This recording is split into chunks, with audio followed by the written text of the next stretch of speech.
The Benny Men. Chapter 1. Mr. Benny Tall. Mr. Benny Tall was extremely Benny Tall and he didn't like this one Benny bit. Beanpole Benny. Other Benny people would shout, "How's the Benny weather up there?" Anyway, one sunny Benny day, Mr. Benny Tall decided to go for a Benny walk. On the Benny way he heard a little Benny voice which was say, "Hello Mr. Benny Tall." They Benny said, "It's me Mr. Benny Small." As Mr. Benny Small's voice was so Benny thin and quiet due to his small Benny size, Mr. Benny Tall pretended not to hear him, even though his Benny ears were as Benny Tall as his other Benny bits. But Mr. Benny Small was a persistent Benny and called out as Benny loud as he possibly could, "Benny manage. Would you like to go for a Benny walk with me to the Benny seaside?" Mr. Benny Tall used his Benny brain for a thought, and decided that this would be a good idea, and also give his long Benny legs some good Benny exercise. After a short Benny while it became obvious that despite his best Benny efforts, Mr. Benny Small could not keep up with the Benny long stride of Mr. Benny Tall. Seeing this, Mr. Benny Tall stopped and picked up Mr. Benny Small and placed him on his Benny head. Now when they restarted their Benny walk to the seaside,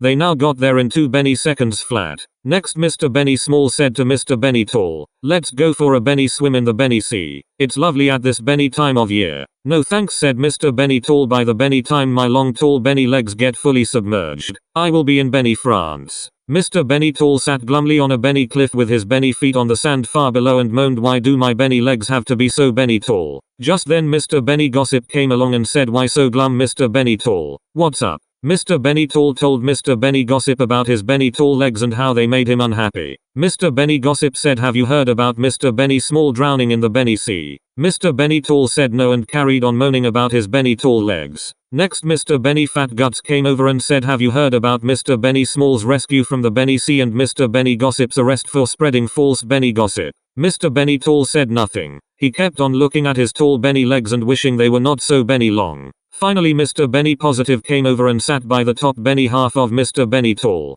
"Hey, I just heard from your Benny postman that your pool's winnings have arrived in the Benny post. Good job, you have those long tall Benny legs of yours to get Benny home in double quick Benny time, before your Benny mum finds it and cashes it at the Benny bingo and blows the bloody Benny lot." Mr. Benny Tall was home in less than the time it took me to write this Benny sentence. Mr. Benny Tall soon went in for a Benny operation using his Benny pool's winnings to make his Benny legs a comfortable Benny size. He now had the problem of having a wrong Benny name for his Benny appearance. He was last seen discussing this problem with Mr. Benny Small, as he was saving him from Benny drowning in the Benny Sea again. Thankfully his new Benny legs were just long enough to drag both of the Mr. Bennies back to dry Benny land. Hooray! The end.